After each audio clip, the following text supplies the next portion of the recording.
joined by the one and only Mr. Gurumurthy, the man who has followed the RSS, the man who has a keen eye on terror activities in India and outside. Good evening, Mr. Gurumurthy, and thank you for joining me on the Newshour tonight. Mr. Gurumurthy, I've been going through your Twitter feed today, and you seem to have some very strong views on the reactions that have come from different quarters, especially those that have been critical of the ban on the PFI and those who have equated it on why not a ban on the RSS. Where do you stand on this? See, I have 4 propositions to make. If you think after hearing me that I have to proceed further, I will tell you what is actually the difference between the RSS and the PFI. The confusion that is being created about RSS and what is RSS and what is PFI cannot be cleared unless we discuss the theology of Islam and the philosophy of RSS. I say theology and philosophy because theology says it is right and the other person is wrong. Philosophy says the other person may also be right. So Hinduism is a philosophy and Islam is a theology. The third point is we can't understand the difference between the RSS and PFI unless we understand the difference between the monotheistic religions and the Indic religions. So time has come for us. Time has come to discuss what is the difference between the Indic religions and the monotheistic religion and whether they are same. Unless we discuss this, we cannot get to the root of what is terror, because terrorism requires the intolerance, the element of the theological intolerance, which Hinduism lacks. In fact, the entire discourse of philosophers as well as the courts have been that Hinduism is a tolerant religion. Intolerance that is needed, the doctrinal intolerance that is needed to drive terror is completely absent in Hinduism. In fact, the Hinduism suffers from what Karl Popper says as the paradox of tolerance. It is the tolerant versus the intolerant which is creating the problem for Hinduism, and that is not coming into the Indian discourse. If you want me to move further, I will tell you how the courts have dealt with this issue. But Mr. Gurumurthy, there are many people who argue that there can be bad apples in any basket. And they say to completely exonerate Hindus, in which case there would be no crimes that would be committed by the Hindus. Where do you make this? I am not talking about Hindus. I am not saying that Hindus cannot be intolerant, but that is their personal choice. But does Islam leave the option to be intolerant? The option to be tolerant? That is the issue. You see, in 1976, the Supreme Court said that a Hindu undivided family can have a Christian member because Hinduism does not exclude any faith. This is the basis on which the Hindutva case was decided by the Supreme Court. This was a constitutional-based judgment in 1976, which was founded on a multi-religious scholarly literature called the Encyclopedia Britannica, which said that Hinduism accepts all religions, it is doctrinally tolerant, and even the faith in God is not central to the religion. So a Christian member can be part of a Hindu undivided family. On this basis, the Supreme Court decided in 1996 in the Hindutva case that Hindutva or Hindu or Hinduism cannot be reduced to a religion. It is a way of life, it is the culture and the ethos of India. So there are 2 dimensions to Hinduism. There is only one dimension to the monotheistic faith, particularly Islam, and this is there from 1920s. We have been seeing it. Now they are faulting the RSS. They were faulting Mahatma Gandhi. They were faulting Sardar Patel. They were faulting Jawaharlal Nehru. They were faulting the entire Congress movement as the Hindu movement. Where was RSS at that time? So the question is, how do we view the political Islam in the context of cultural Hinduism? Cultural Hinduism constitutes the essence of Indian nationalism. Political Islam constitutes the main drive of the Islamic world. And recently, the terror draws inspiration from the element of intolerance that is there in Islam, which is undenied. So the fundamentalism project of Chicago University, which is probably the only large work on religious fundamentalism, it said fundamentalism itself is a feature of only the Abrahamic faith and not of the Asian cousins, Hinduism, Buddhism, Jainism, Sikhism, Taoism, Shintoism. It is not our literature. It is a 5-volume literature. We said the element of fundamentalism, which is the basis of terror, which is the basis of violence, which is the basis of hate, is the feature of Abrahamic faith. Why are we not discussing it? We say all religions are same. They are not the same. All religious people are the same. They have the same likes and dislikes. But if a religion says the other religion is not acceptable, then there is every possibility that the followers of that religion will view the other religion with a dislike. If a religion says all religions are the same, the possibility is that the followers of that religion will not hate other religion. So the propensity and the potentiality of a religion to hate actually stems from the religious principles themselves. Why are we not discussing the religious principles? When the Supreme Court says in 1995 in the Ayodhya judgment that Hinduism is a tolerant religion and that is why Islam and Christianity grew in India. Why no other religion grew in Islamic and Christian world? These are all fundamental questions which we'll have to discuss. And I am having the Freedom House, which is a completely, it's about democracy, freedom and all that. This says Hinduism is compatible with the democracy. Islam is not compatible with the democracy.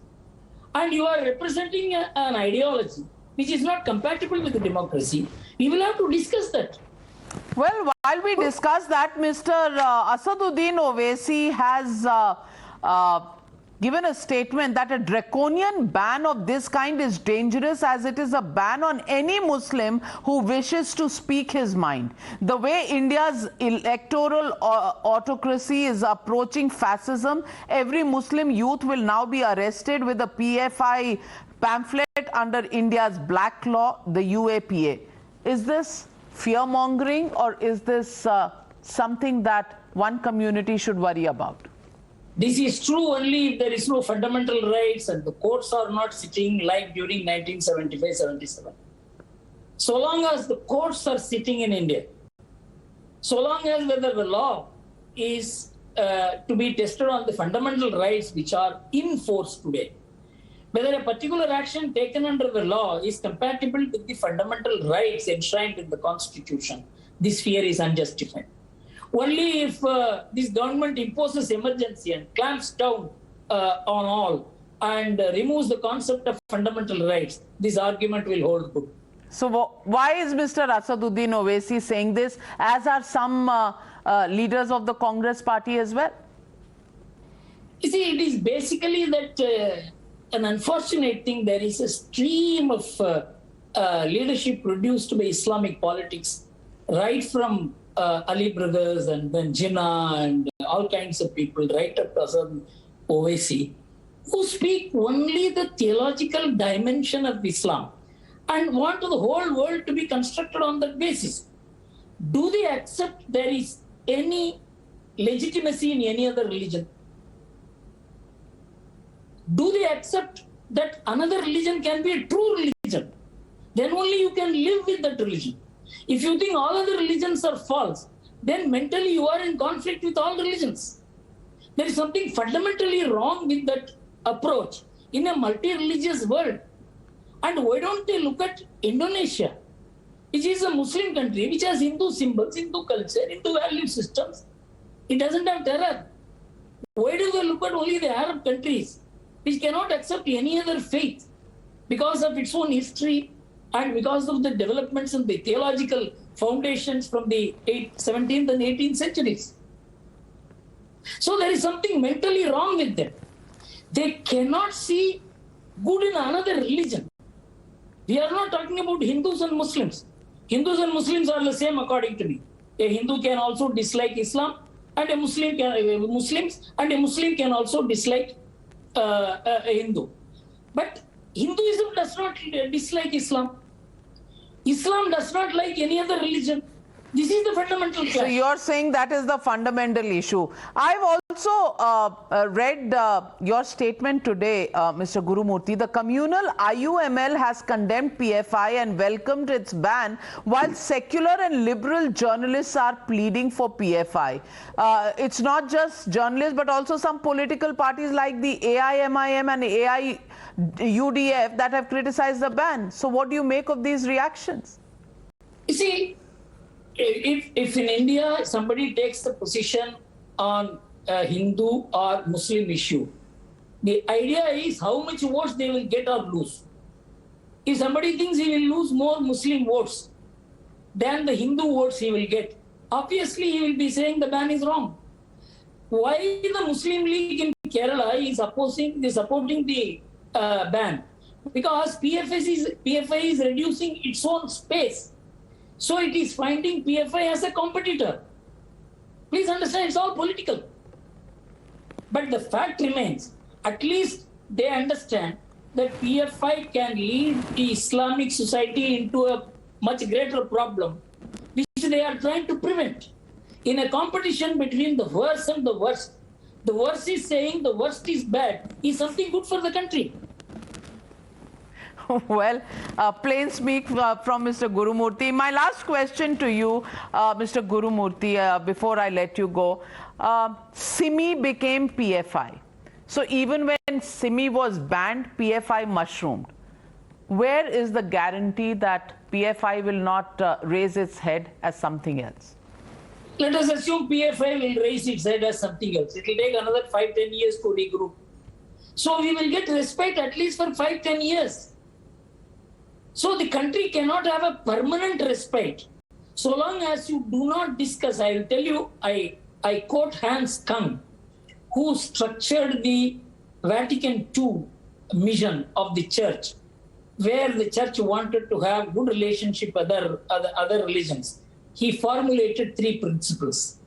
He said, there can be no peace between nations unless there is peace between religions. He said there cannot be peace between religions unless there is a dialogue among religions. There cannot be dialogue among religions unless you investigate the fundamentals of each religion towards other religions. Let us investigate the fundamentals. Let Navika Kumar ask some Hindu scholars and some Islamic scholars and ask them, what is your attitude to other religions? Then you will know where the firepower comes. Intolerance, doctrinal intolerance is the foundation of terror. And Hinduism suffers from doctrinal tolerance in the context of extremism.